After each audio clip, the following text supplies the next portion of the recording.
Salut tout le monde. La vidéo d'aujourd'hui va vous prouver une énième fois que vouloir accéder au dark web juste pour s'amuser n'est vraiment pas une bonne chose à faire. Mais avant, laissez-moi vous parler du sponsor de cette vidéo, NordVPN. Si vous ne savez pas ce qu'est un VPN, je vais essayer de vous l'expliquer brièvement. Un VPN est un service qui offre de nombreux avantages, et le plus important est qu'il vous permet de naviguer sur Internet anonymement et en toute sécurité en cryptant vos informations. Cela permet également de protéger votre adresse IP, qui rend votre géolocalisation facilement accessible par des personnes mal intentionnées qui voudraient remonter jusqu'à vous.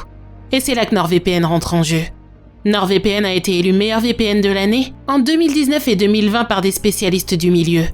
En plus de son efficacité, il est également très simple d'utilisation, mais aussi rapide. Le réseau dispose de plus de 5500 serveurs dans 60 pays différents et permet de contourner les restrictions géographiques les plus compliquées grâce à ça. D'ailleurs, si vous avez Netflix par exemple, NordVPN vous permettra d'avoir accès à tout le catalogue américain, mais aussi au catalogue de bien d'autres pays. De quoi vous occuper pendant des journées entières en cas d'ennui. Si comme moi le fait de pouvoir naviguer en toute sécurité sur Internet est une priorité, vous pouvez cliquer sur le lien que vous trouverez dans la description et en commentaire épinglé. Et grâce au code promo Mademoiselle Macripsta, vous allez pouvoir profiter d'une offre exclusive de moins 70% sur le prix de votre abonnement, ainsi qu'un mois supplémentaire, satisfait ou remboursé pendant 30 jours. Alors n'hésitez plus, et venez découvrir tous les avantages de ce VPN. Voilà, la présentation de notre sponsor est terminée. Merci à NordVPN. Et si vous n'êtes toujours pas convaincu, je suis sûre que l'histoire qui suit vous fera changer d'avis. L'histoire que je vais vous raconter s'est déroulée un peu après que j'ai eu 18 ans. Mon petit ami venait lui aussi de fêter sa majorité, ce qui fait que ses parents nous avaient enfin donné la permission de rester seuls chez lui quand il partait faire des soirées en amoureux. Mon petit ami avait toujours été un grand fan de films d'horreur et de tout ce qui faisait peur de façon générale. Il adorait lire des creepypastas et regarder des films gore tels que Hostel et Saw. Un soir, on était assis tous les deux côte à côte, alors qu'il finissait de regarder les dernières minutes de Human Centipede. On avait tous les deux bu quelques verres, et on était presque prêts à aller se coucher. Mais il a proposé qu'on trouve un autre film d'horreur à regarder sur Internet, et même si j'étais déjà fatiguée, j'ai accepté. Après quelques minutes de recherche, il a été déçu de constater que tous ses sites de streaming préférés n'étaient plus disponibles. Mais il a pensé à quelque chose d'autre. T'as déjà entendu parler du dark web ? J'en avais déjà entendu parler sur le campus. Alors, je lui ai répondu oui avec plein d'assurance. Un sourire excité est alors apparu sur son visage. Je savais que c'était l'alcool qui lui faisait pousser des ailes. L'expression qu'il avait sur le visage donnait l'impression qu'il se moquait des possibles conséquences. Pensant que ça allait lui faire retrouver ses esprits, je suis partie dans la cuisine pour aller lui chercher un peu d'eau. Quand je suis revenue, j'ai remarqué qu'il s'était déjà connecté sur le Deep Web et qu'il avait ouvert un site qui s'appelait Censorview. Le site affichait des photos et des posters de films que je n'avais jamais vus avant. J'en ai donc directement déduit que c'était un site qui vendait des films étrangers bannis dans notre pays. Et j'avais raison. En regardant de plus près, j'ai vu qu'ils avaient tous l'air sans intérêt, et qu'ils n'avaient pas l'air aussi horribles que ça. Du moins, jusqu'à ce que mon copain passe la souris sur un film qui s'appelait La Visite. L'image de couverture, au lieu d'être une photo tirée d'une des scènes du film, était un fond totalement blanc, avec le titre du film écrit en noir et en arial dessus. On a tous les deux été particulièrement intrigués de savoir quel genre de film c'était.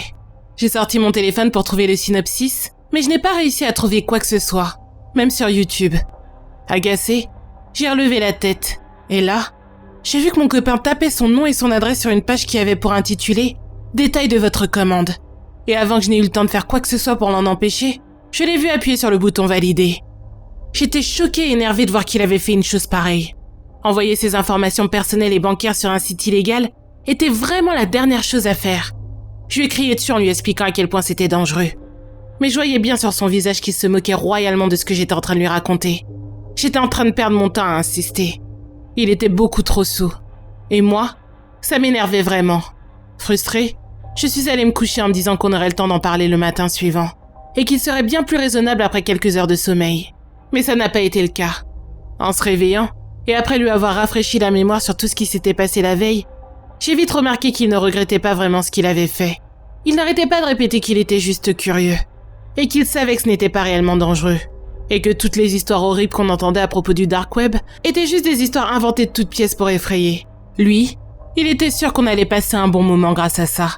Malgré ses explications, j'étais plus que sceptique.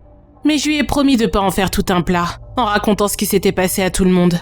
Et ensuite, je suis rentrée chez moi. 3 jours plus tard, je suis retournée chez lui. Cette fois-ci, ses parents étaient partis passer une soirée avec des collègues dans un bar.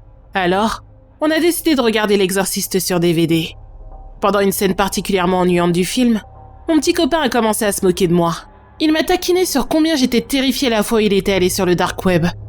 Il a ensuite continué en disant qu'il avait reçu un email de confirmation de commande qui avait l'air très professionnel. Il a réussi à me faire douter. Et j'ai fini par me dire que j'avais peut-être trop mal réagi. Quelques secondes après la fin de notre discussion, j'ai entendu des frappements violents sur la porte. On aurait dit qu'ils venaient de 2 endroits à la fois. J'étais terrifiée. Et mon copain s'est mis à se moquer de moi à nouveau, en imitant mon expression. J'ai fait semblant de sourire. Et j'ai avancé vers la porte. Mais j'ai perdu ce sourire immédiatement quand j'ai vu ce qui se tenait derrière. C'était un homme, grand et musclé, qui portait un masque de ski et des vêtements noirs. À la main, il avait un marteau. J'allais crier à mon copain d'appeler la police quand j'ai entendu un cri à glacer le sang venant de l'autre côté de la maison. Je suis retournée dans la pièce où était mon copain et je l'ai vu qui regardait avec horreur en direction de la fenêtre. Un homme identique à celui que je venais de voir se tenait devant. Mais lui avait une batte de baseball entre les mains. Mon copain m'a attrapé par le bras et nous avons couru à l'étage. Nous nous sommes cachés dans la chambre de ses parents pendant que j'appelais la police depuis mon portable. Une fois que je les ai eus, ils m'ont dit qu'ils arrivaient aussi rapidement que possible. Alors que je finissais l'appel, j'ai entendu une des portes s'ouvrir dans un gros boom et des pas rapides monter les escaliers. Ils étaient rentrés dans la maison.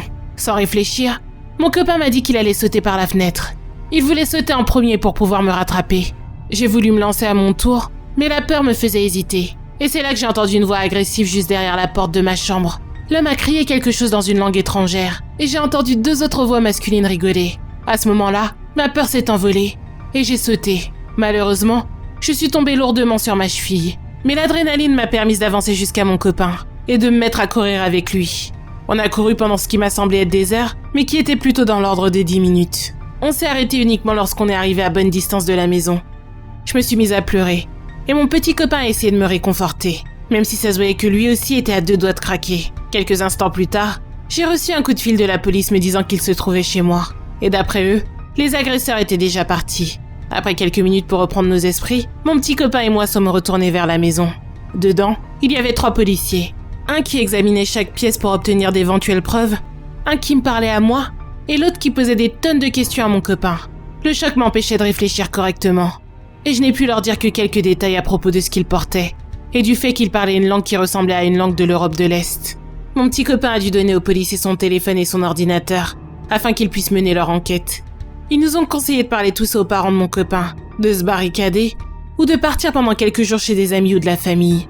On a tous les 2 décidé de repartir chez mes parents, alors que les parents de mon copain sont restés dormir chez leurs amis. Je me rappelle du visage abattu de mon copain alors qu'il racontait la situation à ses parents. Ils étaient furieux. Quelques jours plus tard, après que l'on soit revenu chez lui, les policiers sont passés faire leur rapport. Et leur enquête avait mené vers une piste vraiment perturbante. Il se trouve que la visite était un nom de code qu'utilisaient les habitants d'une petite ville polonaise pour parler des meurtres brutaux qui avaient eu lieu dans les années 90 dans cette région. Les meurtres avaient été commis par un gang inconnu et avaient été au début qualifiés comme des cambriolages qui auraient mal tourné. Mais cette hypothèse avait été vite évincée, car toutes les victimes avaient été torturées à mort dans leur maison et aucune chose de valeur n'avait été emportée. 2 ans après le début de la série de meurtres, une famille a survécu à ces agresseurs. Le mari avait réussi à donner aux inspecteurs polonais quelques détails sur eux. Tout ce qu'il a pu leur dire, c'est qu'ils portaient des masques de ski, qu'ils avaient tous des objets contondants dans les mains et qu'un d'entre eux avait un caméscope avec lui. Il avait ensuite révélé à la police que l'un d'entre eux avait laissé tomber un sac à dos qui contenait une cassette vierge et 3 autres cassettes déjà utilisées. Les 3 autres cassettes montraient les meurtres horribles perpétués par les agresseurs. La police est donc arrivée à la conclusion choquante que ces hommes créaient des snuff movies et qu'ensuite, ils les vendaient au plus offrant. Une chasse à l'homme national avait alors commencé. Mais après des années d'enquête, ils ne les avaient jamais retrouvés. Pendant que j'écoutais les policiers nous raconter tout ça, j'étais comme figée par la stupeur. Ils ont continué en nous disant que les hommes avaient très certainement fui la Pologne et qu'ils avaient rejoint l'Angleterre au même moment où la Pologne était rentrée dans l'Union européenne. Tout ce qu'ils savaient, c'est que ces hommes avaient recommencé leur activité macabre en utilisant le dark web pour trouver leurs victimes. La police a dit à la famille de mon copain qu'il était plus prudent pour eux de se faire héberger chez des gens le temps que l'enquête soit close. Après ça, mon petit copain a rompu avec moi à la demande de ses parents. Je pense qu'ils se sont dit que c'était moi qui l'avais forcé à utiliser le dark web. Quelque temps plus tard, Ils ont également découvert que de nombreux documents comprenant des informations personnelles sur eux avaient été pris de la maison. Je n'ai plus le droit de voir mon copain, mais nos parents parlent encore de temps en temps. Et je sais qu'il a énormément de mal à passer à autre chose, ce qui me brise le cœur. Si je vous raconte tout ça, c'est que la police n'a pas réussi à retrouver les agresseurs. Et je suis sûre qu'ils s'apprêtent à s'attaquer à quelqu'un d'autre. Tout ce que je peux espérer, c'est que s'ils essaient, ils se feront attraper et qu'ils seront mis derrière les barreaux, avant de pouvoir tourner un autre film à ajouter à leur collection morbide.